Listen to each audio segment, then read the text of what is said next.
Voilà, bonjour Lucien. Bonjour Ali, On est chez toi au calme. Merci de m'avoir ouvert la porte. avec plaisir, tu es le bienvenu. Voilà, il faudrait une Bible pour écrire ton histoire, Lucien. Euh, comment, comment ça a commencé ici, ton histoire dans la vallée du Gers? Oui, bien, d'abord je pense que chaque vie est un roman, hein. Chaque vie est une histoire, et même chaque vie est une histoire sacrée. Euh, Chaque vie est différente et chaque vie mériterait d'être racontée dans une Bible, tu sais. Tu me demandes quand mon histoire a commencé dans la vallée du Gers, eh bien elle a commencé à ma naissance, puisque je suis né à Bassange, rue Vinave, dans une petite maison d'ouvriers. Voilà, un beau jour d'octobre 1948. C'est là que mon aventure a commencé à Bassange, un village et une vallée que je n'ai jamais quitté. Puis mon histoire s'est poursuivie par une enfance, je veux dire sans histoire, et dans une famille heureuse, sans, sans gros problèmes, avec un peu de précarité tout de même. Nous n'étions pas riches. Voilà, très peu de délassement, de consommation, mais le bonheur était déjà dans le pré, dans les bois, dans les champs, dans les jeux de la rue, et dans les matchs de football, dans les prairies, dans les camps, dans les bois. Et c'est comme ça que, eh bien, voilà, que j'ai grandi et que tout doucement, ben, je suis devenu adolescent et puis j'ai fait des études à Bassange d'abord et puis au collège Saint-Lambert à Herstal. Et j'ai poursuivi par des études de kiné. Donc j'ai étudié la kinésithérapie pendant 3 ans, j'ai été diplômé et j'ai même pratiqué pendant 3 ans la kinésithérapie. Donc j'étais kinésithérapeute à une époque, Ali, où il n'y avait que 3 kinés dans toute la région. Ils étaient il y a longtemps et la kiné commençait. Ah, c'était un métier d'avenir, un métier qui rapportait beaucoup d'argent. À l'époque en tout cas, je ne sais pas ce qu'ils gagnent aujourd'hui, mais nous avions assez facile, euh, comme j'ai eu très facile de trouver du boulot aussi. On avait le choix quand on sortait des études pour la place où on voulait travailler. Alors, à côté de mes études et à côté de mon métier de kiné, je me suis aussi engagé à la demande de plusieurs personnes. Je me suis aussi engagé dans la politique communale. Voilà, c'est ainsi que j'ai été élu conseiller communal et puis échevin. J'étais même à l'époque le plus jeune échevin de Belgique. Il fallait avoir 21 ans à l'époque et je venais d'avoir 21 ans. Donc j'étais tout jeune, échevin, et donc je me suis mis au service de la commune, à l'époque où c'était toujours les petites entités. Donc c'était juste avant les fusions de communes. C'est vrai que j'étais aussi engagé à la Maison des Jeunes, à la JAP, qui l'année prochaine va fêter ses 50 ans. Et dans le cadre de ma mission d'échevin, eh bien, j'ai lancé le centre culturel de Bassange, les goûters des pensionnés, et puis petit à petit, avec d'autres, j'insiste, avec d'autres, un groupe de théâtre, une fanfare, les Gioielli Mineux d'Aretz, et voilà, ma vie de jeunesse, de sortie, de plaisir, de joie, de travail aussi, puisque je le répète, j'étais kiné. À l'époque, je travaillais à Warem. Je revenais tous les jours chez mes parents et Bassange était pour moi et la vallée du Gers ce qui comptait finalement le plus. C'était mon univers, c'était là où je me sentais chez moi. Euh, je continuais beaucoup à fréquenter la nature, les bois, les champs, les promenades. Je connaissais les arbres, les pierres, les détours des chemins, les saisons.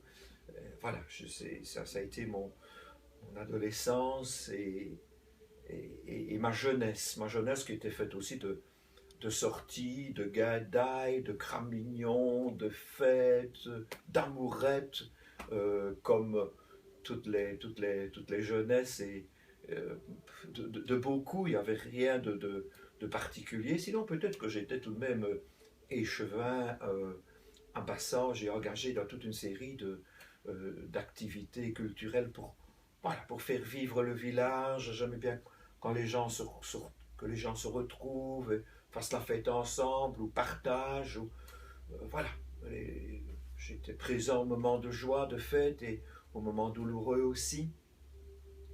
Et pourtant, euh, je n'étais pas profondément heureux parce qu'il me manquait quelque chose, me semble-t-il, d'essentiel. C'est un sens à ma vie.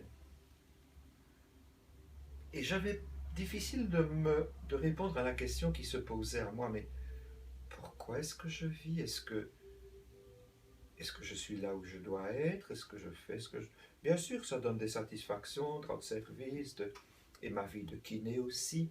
D'ailleurs, ma vie de kiné m'a appris euh, l'importance de l'attention aux autres, du service aux autres.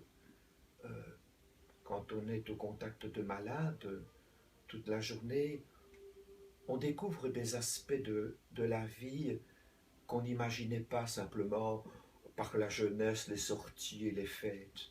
Être au contact de la souffrance et découvrir la dimension dramatique de la vie. À côté de ça, mon engagement politique m'a appris pas mal de choses. D'abord que ce n'était pas ma tasse de thé, je ne suis pas du tout un homme de pouvoir, et j'aimais bien les choses claires et nettes aussi. Et je me suis rendu compte que, ben voilà, pour faire de la politique et pour réussir en politique, il faut parfois, ben voilà, disons, s'adapter aux circonstances. Il faut savoir être affilié à un parti. Sinon, on a beau faire de beaux dossiers, s'ils ne peuvent pas être appuyés par les relais supérieurs, ben, ils n'aboutiront pas. Donc la bonne volonté, l'enthousiasme, l'idéal ne suffit pas.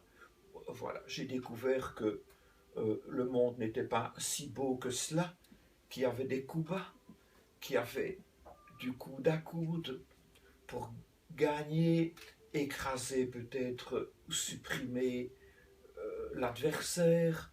Enfin, bref, tout ça fait partie de l'apprentissage de la vie, autant ma vie de kiné que ma vie d'échevin, que ma vie de jeune engagé dans le village, de sorteur et de gars d'ailleurs. Voilà. Et donc, la question fondamentale n'était pas encore résolue. Quel sens donner à ma vie? Pourquoi est-ce que je vis? C'est alors que je me suis retourné vers l'Évangile. En fait, j'ai été éduqué chrétiennement, comme la plupart d'entre nous, baptême, première communion, communion solennelle, confirmation, de tout cela, je ne garde que de vagues souvenirs. Et à l'époque, on était obligé d'aller à la messe, et quand l'obligation a été levée, j'ai tout de suite arrêté d'aller à la messe, ce qui me permettait de sortir un peu plus tard. Je n'avais plus besoin de me lever le dimanche matin. Mais voilà, vers 18-19 ans, mes parents ont estimé que j'étais grand assez pour savoir moi-même ce que je devais faire. Ils m'ont laissé libre et la première liberté a été de ne plus aller à la messe et de ne plus entendre parler de Dieu et de religion. Quelque part, ça m'a rattrapé un jour, en cherchant toujours un sens à ma vie. Ça m'a rattrapé notamment à cause d'un événement douloureux que j'ai vécu, c'est la mort de mon frère. J'ai un frère jumeau qui s'est suicidé pour toute une série de raisons que je découvre peut-être à peine maintenant. Je viens encore de découvrir, il y a peu de temps, une des raisons qui l'ont conduit à mettre fin à ces jours. Mais évidemment, un événement comme celui-là secoue et oblige à approfondir le questionnement intérieur. Alors je l'ai dit, c'est vers l'Évangile que je me suis tourné. J'ai relu quelques pages d'Évangile, quelques versets qui m'ont accroché. J'ai découvert dans l'Évangile un appel à vivre, à suivre un chemin que je trouvais tout à fait différent de ce que j'avais vécu, de ce que le monde propose,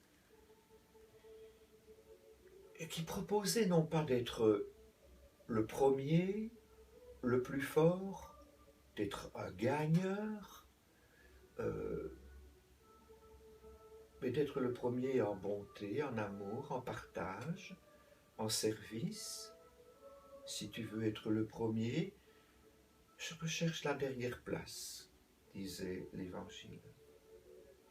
Si tu veux me suivre, disait le Christ, vends tes biens, distribue-les aux pauvres et suis-moi.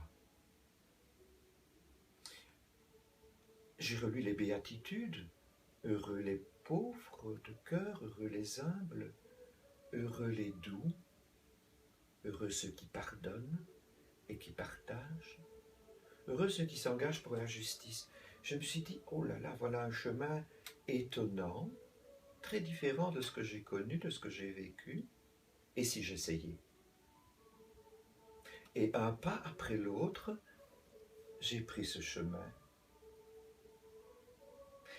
Je me suis rendu compte que Jésus-Christ n'était pas seulement un philosophe, un sage qui a vécu il y a 2000 ans, mais qu'il était vivant aujourd'hui. Et j'ai même ressenti très fort sa présence. Son appel est devenu plus brûlant, et un jour, j'ai décidé de le suivre. Et à l'époque, la manière la plus radicale de le suivre, c'était de devenir prêtre. Je ne dirais plus cela aujourd'hui.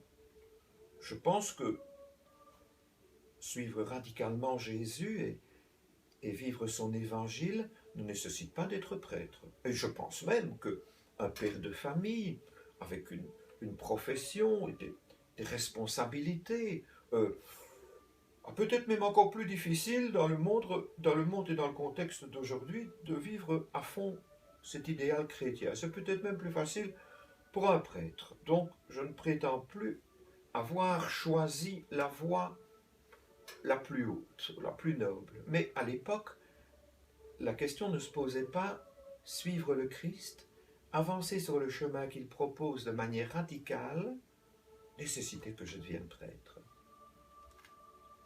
Il y avait bien le problème du célibat qui se posait parce que, je te l'ai dit, j'étais sorteur, gadailleur, et j'avais eu des amourettes. Et donc, je savais que pour devenir prêtre, bien, il fallait renoncer aussi à me marier et à fonder une famille. Et là, c'était évidemment difficile. Ça fait débat intérieur pendant tout un temps, et puis finalement, il a fallu choisir, il a fallu se décider. Donc, en fait, le célibat, je ne l'ai pas choisi, je l'ai accepté, parce que l'appel à suivre le Christ et le bonheur qu'il me donnait, le chemin que j'ai découvert était tellement fort que j'acceptais, voilà, de ne pas fonder une famille, de ne pas avoir d'enfants, de ne pas vivre comme tout le monde, alors que, bien voilà, ça aurait été bien naturel d'être père de famille, d'être un époux. Je pense que j'aurais pu être un bon époux, un bon père, et aujourd'hui je dis un bon grand-père, mais voilà, il a fallu choisir le célibat, et je l'ai choisi librement, en sachant où je mettais les pieds, mais en l'acceptant plus qu'en le choisissant. Aujourd'hui, je referai le même choix. Et donc, je suis devenu prêtre, alors que l'appel à suivre Jésus de manière radicale était de plus en plus fort. Alors un jour, ce que j'ai fait, c'est j'ai arrêté mon boulot de kiné parce que je voulais rejoindre les plus pauvres et les plus humbles. À l'époque, les plus pauvres, c'était les gens qui travaillaient dans les mines. C'était tous des étrangers, des gens qu'on avait fait venir d'Italie, de Pologne, d'Espagne. Je voulais aller travailler avec eux dans la mine. Mais on fermait les mines et les gens qui sortaient des mines, les ouvriers, s'engageaient sur les nombreux chantiers de construction. C'était en pleine expansion, donc on ne parlait pas d'inflation et de... Non, non, c'était l'expansion totale, c'était l'avenir, la croissance, le bien-être par le développement matériel et tout le monde fonçait dans le développement et dans la modernité. Alors, j'ai troqué ma blouse blanche de kinésithérapeute pour mettre la salopette. Je me suis engagé sur un chantier. Ça n'a pas été facile parce que j'ai appris par après, vous pourriez le demander à mon ami Jackie, qui était à l'époque ingénieur en chef dans une entreprise dans la région liégeoise, chez Richard, où je me suis engagé. Il avait donné comme mot d'ordre à mon chef de chantier, mon premier chef de chantier, de me décourager. Il lui donnait 15 jours pour que je quitte le chantier. En fait, je suis resté 10 ans sur les chantiers, 10 ans comme ouvrier manœuvre dans le bâtiment. Et je garde de cette époque de très bons amis que je revois et aussi d'excellents souvenirs. C'est là aussi que j'ai découvert les mots comme solidarité, vérité, parce que les ouvriers sont vrais et ils ont un langage qui est vrai et une pratique qui est vraie. J'ai compris aussi qu'il n'y avait pas des intellectuels et des manuels, qu'il y a partout des intellectuels, que certains sont des intellectuels de théorie et d'autres sont des intellectuels pratiques. Mais il faut être drôlement intelligent pour construire un bâtiment, pour construire des ponts, et pour mettre en œuvre des chantiers. Et vraiment, c'est une époque importante et intéressante de ma vie. La camaraderie, la fraternité, l'engagement social aussi, tout en étant prêtre. Et tout en continuant à vivre à Bassange.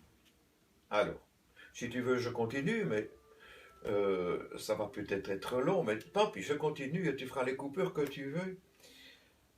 Nouvelle rupture dans ma vie, un licenciement massif à l'entreprise. Et je comprends, si une entreprise peut vivre avec 60 personnes, elle ne peut pas vivre avec 120. Donc, il y avait un licenciement pour la survie de l'entreprise.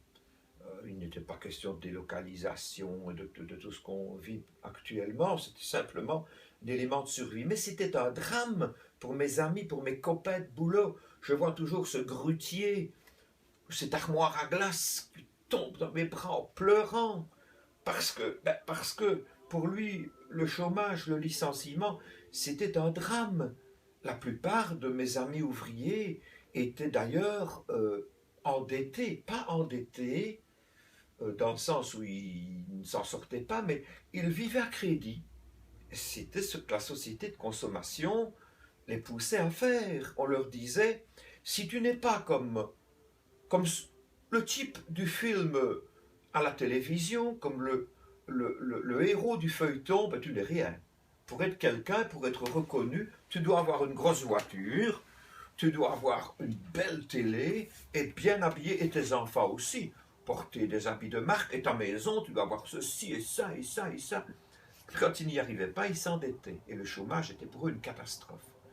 Donc ma réflexion portait aussi sur la société de consommation et sur le type de bonheur que le monde proposait, alors que moi j'avais dans le cœur un tout autre bonheur que le Christ me proposait et qui est tellement plus vrai et qui me rendait tellement heureux. Mais voilà, la société de consommation proposait des bonheurs faciles. C'était l'autoroute de la consommation. Moi, le chemin que je prenais était un sentier étroit qui montait, pas évident. Alors, au jour du licenciement, moi je n'ai pas été licencié. J'étais prêtre ouvrier, et je participais d'ailleurs à l'équipe des prêtres ouvriers de Liège. Je n'ai pas été licencié, sans doute parce que je connaissais quelques personnes de l'entreprise. Je pense aussi que, très humblement, on était content de mon travail. C'est vrai que je savais facilement terrasser un périmètre quand on me donnait la longueur et la largeur. Mais c'était pour moi dramatique de voir mes amis partir. Et j'ai été vraiment, j'ai été vraiment, vraiment révolté. Révolté pas contre les gens, pas contre les patrons, pour moi contre les ouvriers, mais contre le système dans lequel on vit. Système de consommation qui nous fait croire que le bonheur, c'est de consommer, c'est toujours plus, avoir plus, être plus. Alors que moi, j'avais découvert le chemin du bonheur en essayant d'être moi-même. Je trouvais mon bonheur dans des choses toutes simples et toutes belles. Alors, ce que j'ai fait, j'ai ouvert mon portefeuille, j'ai déchiré mes papiers, y compris ma carte d'identité, j'ai donné l'argent que j'avais, et j'ai décidé de vivre comme vagabond. Voilà. À l'époque, j'avais une amie, Christine, et ses parents avaient un grand terrain, et le fond du terrain, le bout du terrain, c'était un bois. C'était un terrain boisé, c'était un sous-bois, et j'ai demandé l'autorisation de planter une tente. Et j'ai vécu là-bas 2 ans, dans une tente. En vivant de quoi? En vivant d'aucun revenu. Je n'avais de revenus de nulle part, pas un franc, ni du chômage, ni du CPAS, ni de personne. Je n'avais pas voté, j'avais pas de papier, pas de mutuelle, libre comme le vent. C'était une expérience fabuleuse. J'avais 35 ans. Et j'ai vécu là, au milieu de la nature, en faisant des jardins, et puis en prenant ce que les gens m'apportent aussi. J'étais prêtre, les gens me connaissaient, je célébrais d'ailleurs pas mal de funérailles déjà, de baptêmes, de mariages. Je remplaçais le curé de l'époque quand il était absent. Mais ce n'est pas ça qui me donnait de la nourriture, c'était mon travail de mes mains. J'allais travailler tous les jours et je recevais aussi pas mal. Si les gens savaient qu'il me manquait de la confiture, j'avais 20 pots de confiture le lendemain. Donc, je n'y manquais de rien, mais je n'avais rien. Je n'avais pas d'argent, je n'avais rien. Voilà. Mais j'avais froid. En hiver, sous la tente, c'est pas triste. C'est gai, mais c'est rigoureux.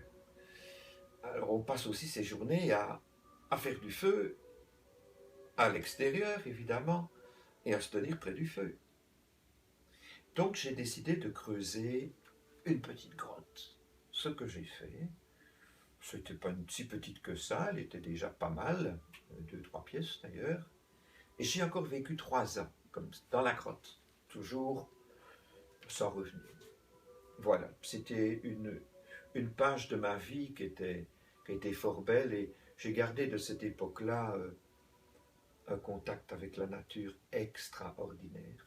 Je n'oublierai jamais le renardeau qui venait me dire bonjour tous les jours, les oiseaux qui mangeaient avec moi sur la table, les écureuils, les oiseaux, enfin bref. Pas parce que j'étais Saint-François, sûrement pas. Pas parce que je suis meilleur qu'un autre, sûrement pas. Mais je pense que je vivais en immersion dans la nature et que les animaux sentaient la paix intérieure qui m'habitait.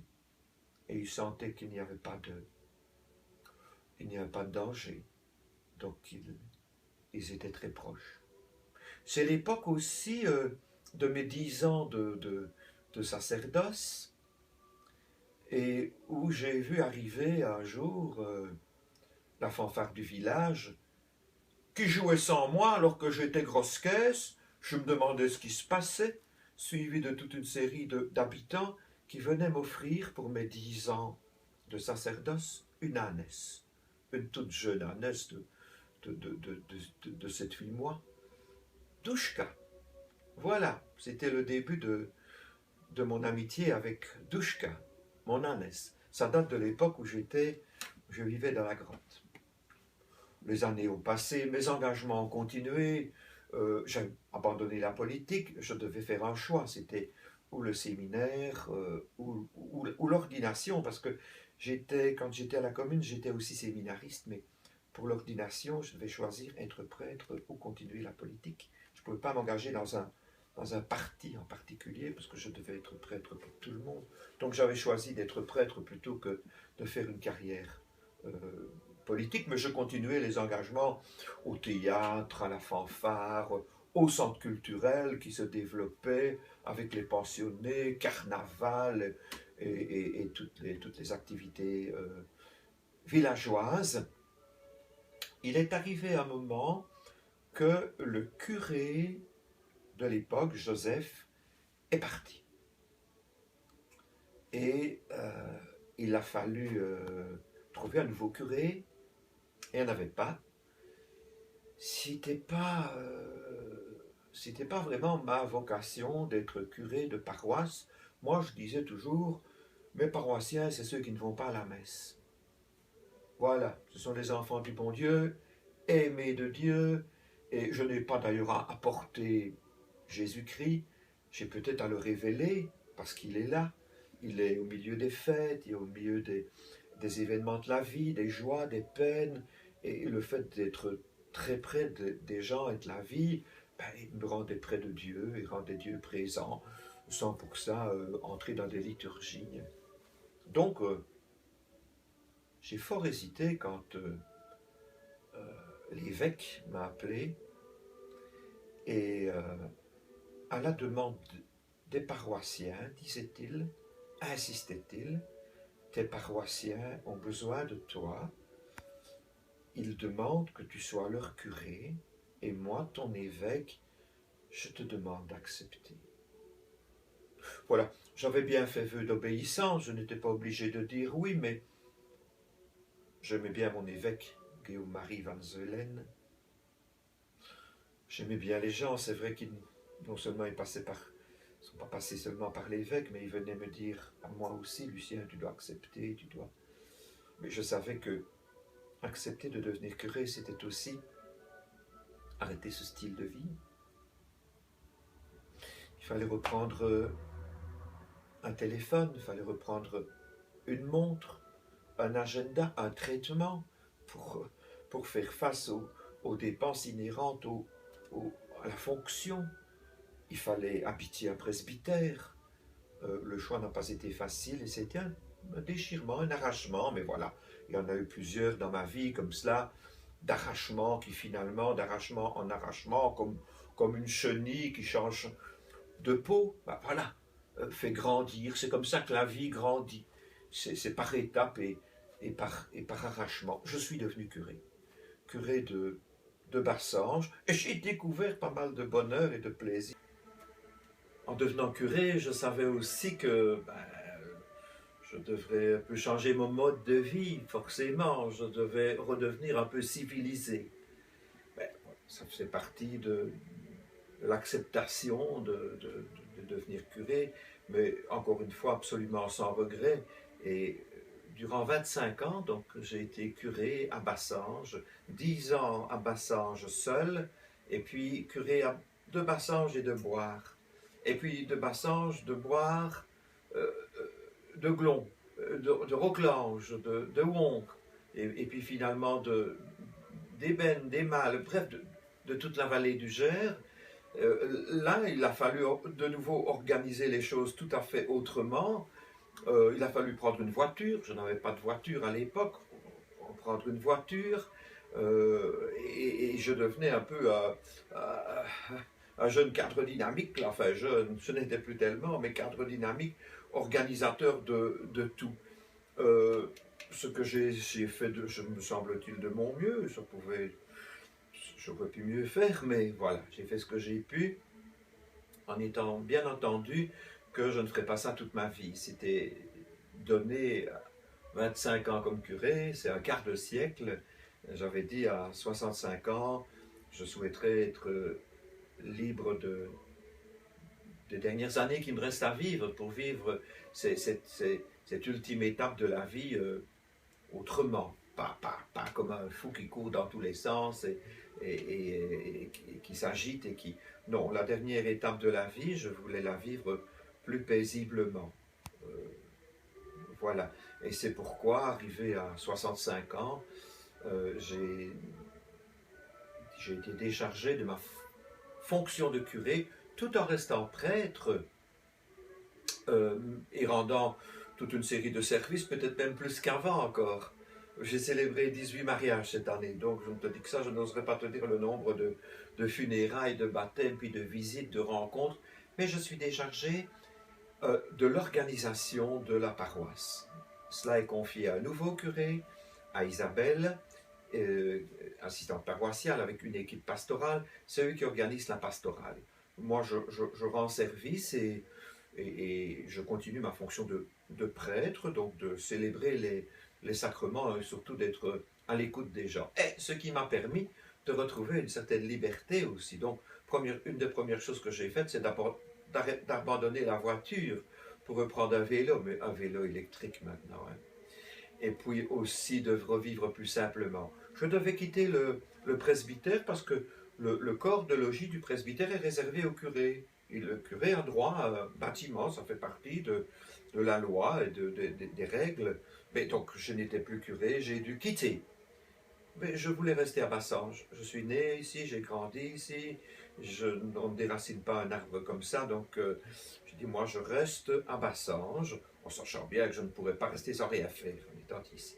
Mais je n'ai pas été loin, puisque j'ai déménagé à 10 mètres.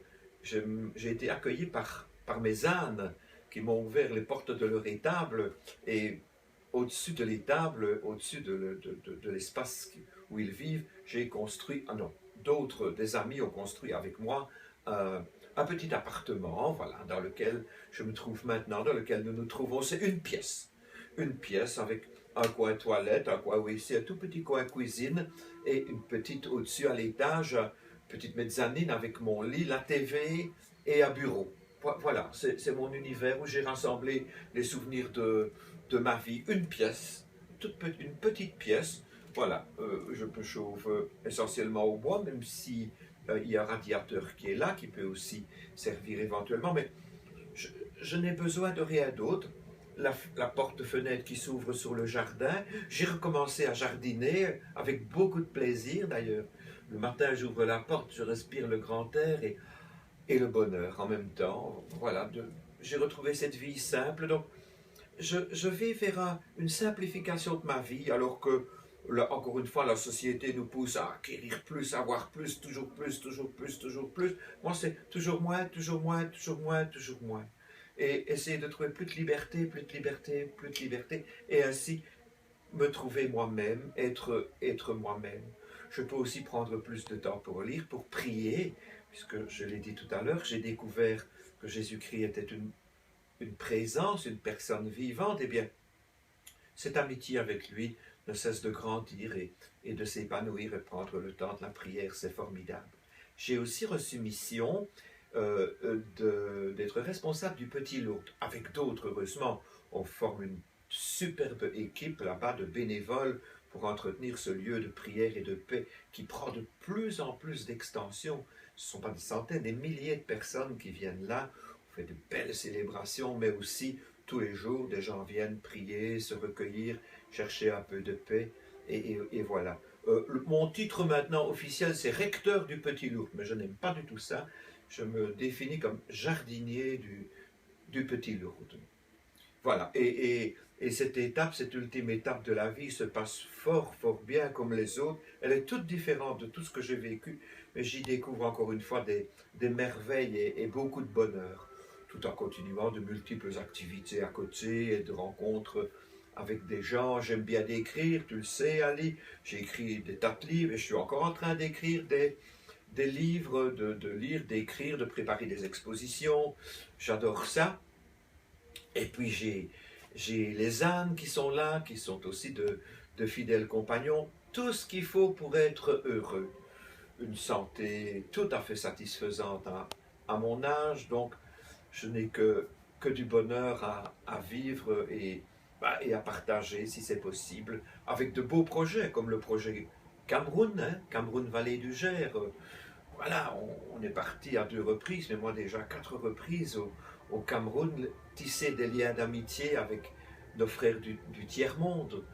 Voilà, mon cœur s'est un peu ouvert. Et si je suis attentif en priorité aux pauvretés ici autour de moi, et il ne faut surtout pas les oublier ou les négliger, mais il faut aussi avoir un cœur ouvert, un cœur sans frontières. La pauvreté n'a pas de frontières, heureusement, la générosité non plus, et on vit des choses fantastiques. Ali, je pourrais encore te parler longtemps de ma vie et de bien des choses que j'ai vécues et que je vis. Je voudrais tout de même encore signaler deux choses, ou 3 choses importantes que j'ai vécues. C'est d'abord une année sabbatique, quand j'étais dans la grotte. J'ai décidé pendant 1 an de vivre une retraite, pendant 1 an.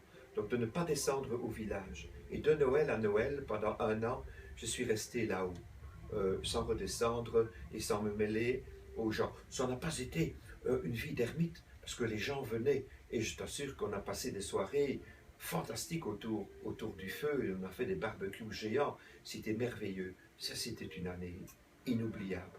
2 autres événements aussi qui ont marqué ma vie, c'est la retraite que j'ai faite à la veille de mon ordination sacerdotale à Tamanrasset. Tamanrasset, c'est dans le sud de l'Algérie. C'est en plein désert, dans les montagnes du Hogar, là où vivent les Touaregs. À la veille de l'ordination sacerdotale, l'évêque demande aux séminaristes de prendre 1 mois de retraite. Ils vont habituellement dans les monastères. Moi, j'ai demandé d'aller dans l'ermitage du père de Foucault, donc à Tamanrasset, à 4000 km d'ici. Je suis parti en stop. Jusqu'à Alger, ça a été facile, mais à partir d'Alger jusqu'à Tamanrasset, il y a 2000 km. Donc Bassange, Alger, 2000 km. Alger, Tamanrasset, 2000 km de désert. Et là, ça a été une aventure inoubliable. Et puis, une fois arrivé à Tamanrasset, plein désert, une retraite. 1 mois de retraite dans la solitude totale, dans le silence absolu. Seul avec moi-même, avec Dieu et avec quelques Touaregs qui venaient de temps en temps me dire bonjour, des Touaregs de passage. Voilà, grande aventure que j'ai vécue. La deuxième grande aventure, on la connaît mieux, c'est mon pèlerinage à Saint-Jean-de-Compostelle. J'étais à l'époque curé à Bassange, et rien qu'à Bassange, donc je pouvais encore me libérer un petit peu, assez facilement, grâce aux confrères qui assuraient les offices. Et là, je suis parti à pied, de Bassange à Saint-Jacques-de-Compostelle. Ça fait 2200 km à pied, traverser toute la Belgique, toute la France, toute l'Espagne, jusqu'au nord du Portugal. 2 mois et demi à pied. Voilà, on ne revient plus le même. On ne revient plus le même. On reste d'ailleurs pèlerin toute sa vie. C'est une aventure fabuleuse. Si quelqu'un m'entend maintenant, si quelqu'un me regarde et m'écoute, eh bien, je lui conseille de faire le pèlerinage à Saint-Jacques-de-Compostelle. C'est l'aventure la plus merveilleuse qui puisse exister, où on se retrouve aussi tout à fait soi-même, en dehors de tout ce que le monde, les horaires, la rentabilité et tout ça nous impose tous les jours, rompre avec la vie, boulot, dodo, métro, et se retrouver soi-même au rythme de la marche du pèlerin. Matin, midi, soir, marcher, vers, toujours vers le but, toujours plus loin, ultra C'est le mot d'ordre, c'est le cri du pèlerin, toujours plus loin, vers Saint-Jean, jusqu'au bout du monde. À l'époque, parce que le pèlerinage date de plus de 1000 ans, à l'époque, c'était le bout du monde. C'était là. Les gens allaient se recueillir sur le tombeau de Saint-Jacques. C'est là qu'il aurait été enterré. Qu'importe, c'est probablement une légende. Ça n'a pas d'importance. Le pèlerinage n'est pas une légende. Et la démarche de foi, tout simplement la démarche humaine, non plus n'est pas une légende. Voilà, ce sont des moments forts que j'ai vécus parmi des milliers d'autres. Ali, je te remercie de m'avoir donné l'occasion de m'exprimer. Je reste toujours sur un sentiment de manque. Il y a tellement de choses que je voudrais partager, mais ce n'est pas possible dans l'espace d'une interview. Voilà. Je remercie ceux qui m'écoutent d'avoir eu la patience de m'écouter. De toute façon, je reste à leur disposition. Je vous souhaite une bonne journée et je vous souhaite de découvrir aussi le bonheur qui est en vous, qui est en vous, qui est en chacun de nous. Si vous le découvrez, que ce soit dans la religion, dans une spiritualité ou dans une philosophie, qu'importe, mais le bonheur est en vous. Moi, je l'ai découvert dans l'Évangile, mais je suis sûr qu'il y a d'autres chemins. Merci Lucien.